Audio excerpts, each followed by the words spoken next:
ဝင်ခွင့်မရနိုင်ဘူးလို့တွေးရတာပေါ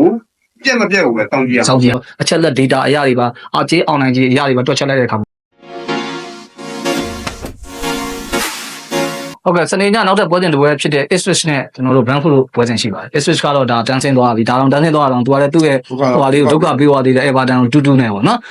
Ipswich အတွက်ကတော့ဒါကျွန်တော်ထင်တာတော့သူ့ပရိသတ်တွေကိုဖြော်ပြနေတဲ့အနေအထားမျိုးလို့ပဲအားတင်းပြီးကစားနေတယ်လို့ထင်ပါတယ်နော်အခုတော့ Brentford ပေါ့ Brentford ကတော့ဒါလှပပါတယ်ဒါနိုင်ယူကိုတိုင်လိုက်တဲ့အတွက်ကြောင့်မလို့ဒါထိတ်ဆုံး6သင်းနေရာပြီးဖို့ရက်တီပိုင်းလို့မျှော်လင့်ချက်တွေပူအားတာလာပဲเนาะပြီးတော့သူက Aston Villa နဲ့8မှတ်ပြတ်ထားတော့အခုလိုပွဲစဉ်မျိုးကဒါသူအနိုင်ရဖို့လူတဲ့ပွဲစဉ်တို့ထင်တယ်ပြီးတော့ Brentford ကလည်းအဝေးကွင်းခြေစွမ်းကောင်းတဲ့အတင်းအိမ်ကွင်းမှာလာခံစစ်ပိုင်းလေးပြဿနာရှိနေအဝေးကွင်းကတော့နည်းနည်းမာတဲ့အတင်းမျိုးဖြစ်နေတယ်နောက်ဆုံးရှစ်ပွဲမှာ6ပွဲလောက်အနိုင်ရပြီးတော့အခုဒါဟိုအဝေးကွင်းမှာ Ipswich လိုအတင်းနဲ့ရင်ဆိုင်ရမှာပေါ့เนาะကျွန်တော်အနေနဲ့တော့ဒီပွဲစဉ်ကဒီဟို online ကြီးအရာဟိုကကျွန်တော် Brentford ကို54.8%လောက်ရှိနေတော့ကျွန်တော်ကတော့ Brentford ကိုသဘောကျမိတယ်ဆရာကျော်မျိုးရဲ့အနေထားလေးဆက်ဆိုင်အဲ့မှာနော်ဒီကျွန်တော်တို့ Brentford ရေးချင်မှုကမှန်သွားတော့ဗောနော်ဟိုMan U နဲ့ပွဲတော့အဲ့ပွဲတော့ဒါပေမဲ့သူကလည်းဒီဟိုနည်းနည်းကစားတယ်ဗျာနော်ကိုတေးပိုင်းလေးတွေနည်းနည်းကစားပြတယ်သူအလှုပ်လေးတွေလှုပ်ပြတယ် Brentford ဘာကြိုက်လဲဆိုတော့နောက်ပိုင်းမှာအခုတင်ကစားလာတယ်သူကတကယ်ကိုနော်ကျွန်တော်တို့ကအရင်တော့ Brentford ဆိုတာဟိုဥရောပပြိုင်ပွဲဝင်ခွင့်မရနိုင်ဘူးလို့တွေးရတာဗောနော်ဟုတ်ဒါပေမဲ့ခုနောက်ပိုင်းတွေမှာသူကအရန်ကိုတင်ကစားလာတယ်ဗျာကျွန်တော်ဆိုရင်ဗျာဟိုညာတောင်ပံကအမ်ဘူမိုကိုပဲသူတို့အားထားတဲ့တိုက်စစ်ကအခုအဲ့လိုမဟုတ်တော့တော်တော်အကုန်ကောင်းလာဒီဘက်ကရှာရီတို့ဘာလို့ဆိုရဲဒါMan U နဲ့ပွဲမှာဆိုရင်ဟာဘယ်လိုပြောလဲဘိုလူပွဲကြီးတစ်ဖွဲ့ကစားတာMan U နဲ့ပွဲမှာဆိုရင်ရှာရီဂိုးလည်းရသွားတယ်ဒီဟို dance cap တို့ဘာလို့လဲကောင်းနေသူအဲ့လိုမျိုးကြီးဗျာသူအုပ်စုကြီးကအရင်တော့လို့ဟိုညာချမ်းတိုက်စစ်ကြီးကိုပဲဥတီကစားပြီးတော့ဖြတ်တင်ဘောတွေကနေဂိုးသွင်းတာမျိုးတွေလောက်တာမျိုးမဟုတ်တော့ဘဲနဲ့ဘယ်ချမ်းကရှာရီဘိုင်းကလည်းရန်အသက်ဝင်လာပြီးတော့ Man U နဲ့ပွဲမှာကောင်းတယ်ကောင်တာတက်စစ်တွေလည်းကောင်းတာ4-1အထိတော့မှသူတို့ဥဆောင်ခဲ့တာMan U ကနောက်ပိုင်းမှာတင်ကစားပြီးတော့သူတို့ကလည်းနည်းနည်းလေးပေါ့လိုက်တဲ့အချိန်မှာနောက်ဂိုးပြန်ပေးပြီးတော့ဂိုးသမားပေါင်ကြားတွေကဝင်သွားတဲ့ဂိုးတွေပါနေတော့4-3ပဲဖြစ်သွားတယ်တကယ်ဆိုရင်ဒါဂိုးပြတ်နိုင်ရပါလားဟိုအပြည့်ရရမယ်ပွဲပေါ့ဂိုးပြတ်နိုင်ရမယ်ပွဲမှာမနိုင်ဘူးသူတို့တိုက်စစ်ကိုပြသွားတာ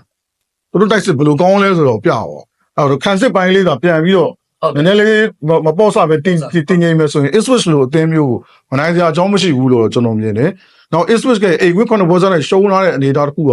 သူ့ရဲ့ခံစစ်ညံ့ဖျင်းမှုကိုပြသတော့တူးချင်းမှားရည်လည်းများတယ်ဗျာ။သူတို့ပြင်တောင်ပန်တိုက်စစ်တွေကိုတားဆီးရမှာ Ipswich ကတော်တော်အားနည်းတဲ့အတွက်ကြောင့်မလို့ဒီအမ်ဘူမိုတို့ရှာရီတို့ရဲ့တောင်ပန်တိုက်စစ်နှစ်ဖက်ကိုထိန်းနိုင်ဖို့ကျွန်တော်မလွယ်တော့ဘူးလို့တော့တင်တယ်ဟုတ်ဆရာရဲ့အမြင်လေးတော့ဟိုလက်ရှိကစားတော့အကွာကြီးလို့ပြောရင်တော့ပုံမှန်အောင်ပဲဘာလို့ဆိုတော့ Brentford လို့အသင်းမျိုးကကျွန်တော်ဒီ2024မှာဆိုရင်လည်းတရားဥပဒေပိုင်းမှာပဲမြင်ခဲ့ရတဲ့အတင်းပေါ့နော်2025မှာအလုံးစုံပြောင်းလဲသွားတယ်သူတစ်ပြင်အဝေးကွင်း2025မှာကစားခဲ့တဲ့အဝေးကွင်းပွဲတွေမှာသူကတပွဲပဲတုံးလာတယ်ကျန်တဲ့ပွဲတွေနိုင်တယ်တပွဲတည်ကြတယ်တစ်ဖက်ကအေးသူပြန်ကြည့်ပြန်တော့ကြာခုနပြောသွားတယ်ပေါ့နော်အဲ့ကွင်း9ပွဲနဲ့တုံးရှုံးတာမှာသူကတပွဲကိုအနေဆုံး2ဂိုးပေးနေရတဲ့ခံတယ်တစ်ဖက်က Brentford ကလည်း2025အဝေးကွင်းပွဲတွေမှာတဘောအနေဆုံးတကူသွင်းနိုင်တဲ့ပွဲတော့3ပွဲရှိတယ်ကျန်တဲ့ပွဲတွေကတဘောအနေနဲ့2ခုသွင်းလာတယ်ဆိုတော့တော်တော်လေးမြိုင်ဒီနေ့တည်းပထမကျော်တွေ့တော့ကလည်းတော်တော်လေးမြိုင်နေအခုဒီပွဲလည်းတော်တော်လေးမြိုင်လာမယ်တင်တယ်ဒါပေမဲ့လက်ရှိနေတာကတော့ Brentford ရဲ့ကစားတကယ်ကစားမယ်ဆိုဒီပွဲတွေကကိုပြက်မပြက်ကိုပဲတောင်းကြည့်ရအောင်စောင့်ကြည့်ရမှာပေါ့နော်အဲ့တော့ကျွန်တော်အာရှဈေးလေးတစ်ချက်လောက်ကြည့်လိုက်အောင်အာရှဈေးကတော့ကျွန်တော်တို့က Brentford က1ပေါင်း30ပေါ့နော်ဂိုးပေါင်းကတော့320လို့ဖွင့်ထားတယ်အဲ့ဒီအနေထားအရကျွန်တော်တို့ဂိုးပေါင်းတော့တိတ်အားမရဘူးသူ့ရဲ့အနေထားကသူ့ရဲ့ဟိုကမ်းမဲ့အနေထားလက်ရှိချိန်ဆုံးပုံစံဆရာကျော်သုံးသက်သွားတဲ့အနေထားတွေနဲ့မှာသူဖွင့်ထားတဲ့အလေးစားအရာကိုကျွန်တော်က Brentford body ကိုပို့ပြီးတော့130နိုင်မှာ54.8%နဲ့ရှိနေတယ်ဒါသူ့ရဲ့ value ကလည်း28ပြားတော့ရှိနေတော့ကျွန်တော်ကတော့ Brentford ကိုရွေးချယ်တယ်ဆရာဟိုအာရှဈေးကွက်အနေထားအရ1ပေါင်း80ကနေပြောဗျာဟိုစတီဈေး1ပေါင်း80ကနေပြီးတော့1ပေါင်း30ဖြစ်လာတယ်ဆိုတော့ဒါဝင်ရွေးရတဲ့တစ်ဆင့်ပြောင်းသွားတယ်0.5ကနေ0.75ဖြစ်လာတယ်နောက်ဟိုဘက်ကဂိုးပေါင်းဈေးကလည်းနည်းနည်းလေး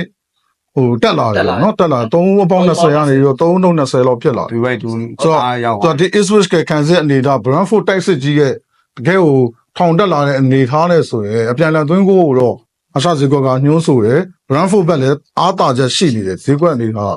းတော့တိုက်စစ်အနေထားကတော့ဒါလုံးဝကွာဟတယ်ဒီဘက်မှာဟိုကျွန်တော်တို့ကဟိုဂိုးပေါင်းဈေးလည်းပြင်းတယ် body ဈေးလည်းပြင်းလာတဲ့အနေထားမှာ body ဈေးအောင်တဲ့အနေထားပေါ့နော်Ipswich ကိုရပါမလားအဲ့ဒါလေးပိုင်းတို့စဉ်းစားပြီးတော့ဂိုးမောင်းတော့စဉ်းစားအောင်လာပါတော့ဟုတ်ဆရာရဲအနေနဲ့ဘယ်အရွေးချယ်နေလဲအာရှရွေးဒီကွက်ပွင့်လာတဲ့ပုံစံရဆိုရင် Ipswich ကိုပေးထားတဲ့အနေနဲ့ဒါပေမဲ့တစ်ဖက်က1 black 3နဲ့ဆိုတဲ့အနေအထားကိုပြန်ကြည့်မယ်ဆိုတော့ Brentford ကလည်းလို့2ခုသွင်းထားနိုင်တယ်တိုက်စစ်မျိုးရှိ